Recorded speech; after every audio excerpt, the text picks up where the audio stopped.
তওবার দৃশ্যটা দেখতে আল্লাহ বড্ড পছন্দ করেন।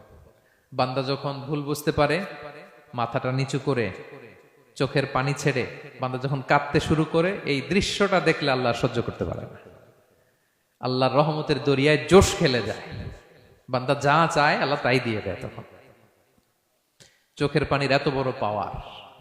এজন্য আমরা ভুল করে যেন অটল না থাকি, আল্লাহর কাছে যেন ক্ষমা চাই, আমরা যেন ফিরে আসি তার দরবারে। তার দরবার সবসময় খোলা। এবং তিনি এই তওবার বা ফিরে আসার দৃশ্যটা দেখতে কত পছন্দ করেন শোনেন। রাসূল সাল্লাল্লাহু আলাইহি ওয়াসাল্লাম বলেন, ওয়াল্লাযী নাফসি বিয়াদিহি, তার শপথ যার হাতে আমার আত্মা, লাউলাম তুযনিবু, তোমরা যদি ভুল না করতে, লা যাহাবাল্লাহু বিকুম, আল্লাহ তোমাদেরকে ধ্বংস করে দিতেন। ওয়ালা জাআ বিকওমিন, আল্লাহ এমন এক জাতি তৈরি করতেন, ইউযনিবুন, ওরা খালি ভুল করত, ফায়াস্তাগফিরুন, আর ক্ষমা চাইতো, ফায়াগফিরুল্লাহু লাহুম, আর আল্লাহ তাদের ক্ষমা করতেন।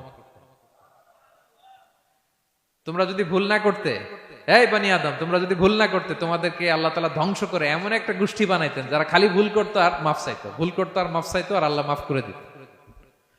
সুবহানাল্লাহ পড়লেন না? গাফিরিয যামবি ওয়া কাবিলিত তাওব, তিনি পাপ মোচন করার জন্যই তো তিনি আমার রব, তওবা কবুল করার জন্যই তো তিনি আল্লাহ সুবহানাহু ওয়া তাআলা, তিনি রব্বে কারীম। তার দয়ার কোনো শেষ নাই, তার মায়ার কোনো শেষ নাই।